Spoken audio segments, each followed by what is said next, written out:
Hello મિત્રો, તો આજે આપણે આવી ગયા છીએ કોટેશ્વર મહાદેવ મંદિર, જે બનાસકાંઠા જિલ્લાના અંબાજી માતાજી શક્તિપીઠ જે છે ત્યાંથી 5 કિલોમીટર જ નજીક છે. અને તમે જોઈ શકો છો કે આ કોટેશ્વર મહાદેવ મંદિર પહાડોની વચ્ચે એકદમ આવેલું છે અને અદ્ભુત અને રમણીય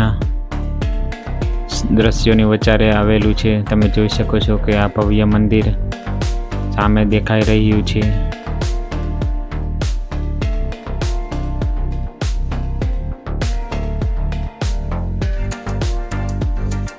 ચાલો મિત્રો, શ્રી કોટેશ્વર મહાદેવ મંદિરમાં આપણે દર્શન કરવા માટે જઈએ. તો આપણે આ મંદિર તરફ આગળ વધી રહ્યા છીએ અને તમે જોઈ શકો છો કે ખૂબ જ સુંદર અને અદ્ભુત દ્રશ્યોની વચ્ચે મંદિર આવેલું છે. આજુબાજુ પહાડીઓ છે, નદી છે અને એકદમ ખૂબ જ સુંદર અને સારી જગ્યા પર મંદિર આવેલું છે. અને તો ચાલો મિત્રો, હવે આપણે મહાદેવના દર્શન કરવા માટે અંદર જઈએ મંદિરમાં. તમે જોઈ શકો છો કે આજુબાજુ ખૂબ જ સરસ દ્રશ્યો છે અને મંદિર પણ અદ્ભુત છે. તો મંદિરના દર્શન કરવા માટે આપણે હવે થોડી જ વારમાં મંદિરની અંદર જશું. તો મિત્રો, આ કોટેશ્વર મહાદેવ મંદિર જે છે તે અંબાજીથી ફક્ત 5 કિલોમીટર જ દૂર છે. તે બનાસકાંઠા જિલ્લામાં આવેલું છે અને અદ્ભુત અને સુંદર જગ્યા ઉપર આવેલું છે, જે આજુબાજુ પહાડીઓની વચ્ચે અને નદીની વચ્ચે મંદિર આવેલું છે. તો મિત્રો, દર્શન કરવા માટે મારો સંપૂર્ણ વિડીયો જોજો અને લાઇક, શેર અને સબસ્ક્રાઈબ પણ કરી લેજો.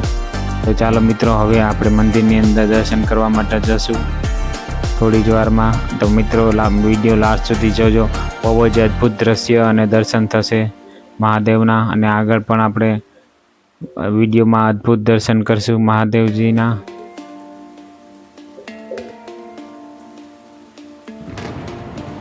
તો ચાલો મિત્રો, આપણે મહાદેવ શંકર ભગવાનના દર્શન કરવા માટે મંદિરની અંદર જઈ રહ્યા છીએ.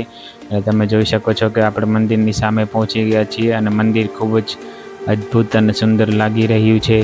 અને ચાલો મિત્રો, હવે આપણે દર્શન કરીએ મહાદેવ શંકર ભગવાનના. તો મિત્રો, આપણે હવે મહાદેવ શંકર ભગવાનના દર્શન કરી લીધા છે અને હવે આપણે મંદિરની પાછળ જે છે કુંડો, જે સરસ્વતી કુંડ છે, ત્યાં આપણે દર્શન કરવા માટે જશું. અને ત્યાં તમે જોઈ શકો છો કે બહુ જ અદ્ભુત અને સુંદર કુંડ છે. ત્યાં આપણે હવે સરસ્વતી માતાજીના પણ દર્શન કરશું. અને કુંડમાં તમે જોઈ શકો છો કે આ કુંડ છે, ત્યાંથી સામેથી સરસ્વતી કુંડમાંથી પાણી વહી રહ્યું છે.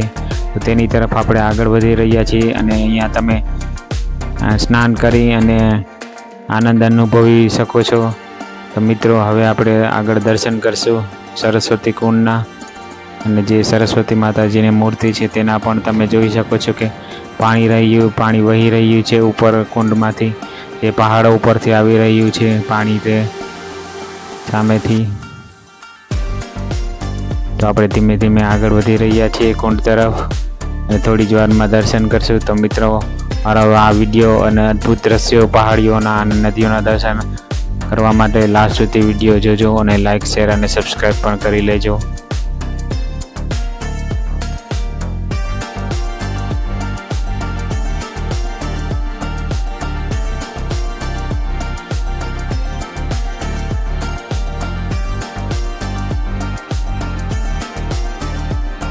તો જ્યાં આપણે સરસ્વતી કુંડનું ઉદ્ગમ સ્થાન છે ત્યાં આપણે પહોંચી ગયા છીએ અને તમે જોઈ શકો છો કે આ સામે 3-4 કુંડ છે તે દેખાઈ રહ્યું છે અને સતત પાણી વહી રહ્યું છે પહાડીઓ ઉપરથી, જે આ કુંડમાં આવી રહ્યું છે અને તમે સામે દર્શન કરી શકો છો.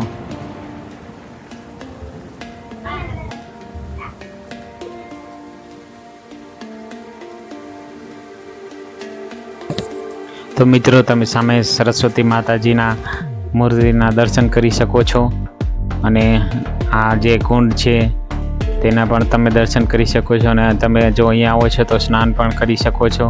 તમે જોઈ શકો છો કે ભક્તો અહીંયા પૂજા કરી રહ્યા છે અને પાછળ પહાડીઓમાંથી પાણી વહી રહ્યું છે સરસ્વતી કુંડમાં.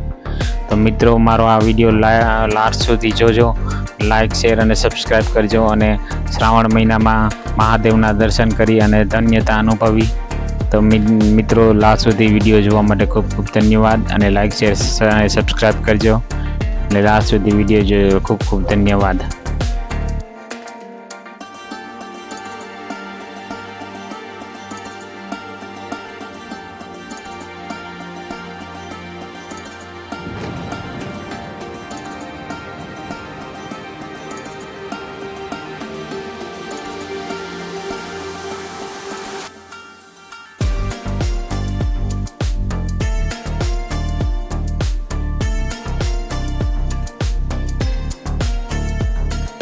તો મિત્રો આ તમે આજુબાજુનો જે મંદિરની આજુબાજુમાં પહાડીઓ છે તેના તમે દ્રશ્યો જોઈ શકો છો, જે અદ્ભુત અને રમણીય છે.